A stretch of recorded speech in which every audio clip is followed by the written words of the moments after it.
എല്ലാവർക്കും good morning. ഇന്ന് അഞ്ചാമത്തെ ദിവസമാണ്. കണ്ണ് രണ്ടും നന്നായിട്ട് തുറന്നിട്ടുണ്ട്.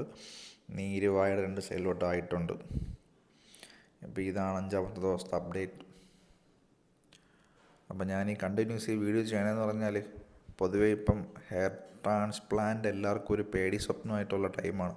കാര്യം പല ആൾക്കാർക്കും തല ഇങ്ങനെ സ്കള്ളഴുകുന്നു, അങ്ങനത്തെ ഇഷ്യൂസൊക്കെ ഒത്തിരി. അപ്പം അതുകൊണ്ടാണ് ഞാൻ നീറ്റായിട്ട് എല്ലാ ദിവസവും ഡെയിലി അപ്ഡേറ്റ്സായിട്ട് അറിയിച്ച് പോകുന്നു കേട്ടോ. കാര്യം ചെയ്യാൻ താല്പര്യമുള്ള ഒരുപാട് ആൾക്കാർ കാണും, പക്ഷെ അവർക്ക് ജീവനിൽ പേടി കാണും. സോ നാളത്തേക്ക് മാറ്റി വെക്കാം എന്നുള്ളൊരു ഇതുണ്ടാവും. സോ അവർക്ക് വേണ്ടിയിട്ടാണ്. സോ അങ്ങനെയുള്ള ആൾക്കാർ സബ്ബടിക്കുക, കൂടെ കൂടുക, ഡെയിലിയുള്ള അപ്ഡേറ്റ്സ് നീറ്റായിട്ട് നോക്കി വാച്ച് ചെയ്യുക. ഓക്കെ ആണെന്ന് തോന്നിയാൽ, കോൺഫിഡൻ്റ് ആണെങ്കിൽ നിങ്ങൾ ചെയ്യുക കേട്ടോ. അപ്പം എൻ്റെ അപ്ഡേറ്റ് ഇന്നത്തെ ഇതാണ്.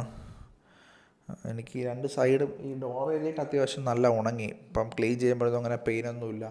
ഇന്നലെ ഞാൻ ആദ്യമായിട്ട് ഈ താടിയുടെ അടിവശമൊക്കെ ഞാൻ തന്നെ തൊട്ട് ഒന്ന് തടവിയൊക്കെ നോക്കി. പ്രശ്നമൊന്നുമില്ല, ഓക്കെയാണ്. ഈ രോമം അവർ താഴ്ന്ന് ഫുൾ എടുത്തിട്ടില്ല. എനിക്കത് ഫുൾ എടുത്തിരുന്നോ എന്നൊരു പേടിയായിരുന്നു. അവർ ഗ്യാപ്പ് വിട്ട് എടുത്തേക്കണം. കുറ്റി താടി താഴെ എഗെയിൻ വരണമുണ്ട്.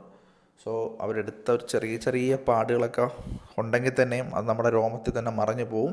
പിന്നെ 2 മാസത്തിൽ അത് ഓട്ടോമാറ്റിക്കായിട്ട് അത് മാറിക്കോളും എന്നാണ് ഡോക്ടർ പറഞ്ഞുള്ള.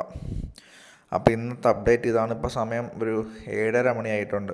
അപ്പോൾ എൻ്റെ ട്രാൻസ്പ്ലാന്റ് കഴിഞ്ഞിട്ട് ഇന്ന് 5-ാമത്തെ ദിവസം 7:30 മണിയായിട്ടോ. ഇതാണ് അപ്ഡേറ്റ്. ഇനി ഒന്ന് കുളിച്ച് വൃത്തിയായതിനൊക്കെ ശേഷം ഞാൻ അടുത്ത വീഡിയോ ഇടാം. എന്നാൽ ഓക്കെയാണ്. Bye guys. എനിക്ക് ഗൈസ് വിളിക്കുമ്പോൾ ഭയങ്കര കോമഡിയാണ്. Bye guys.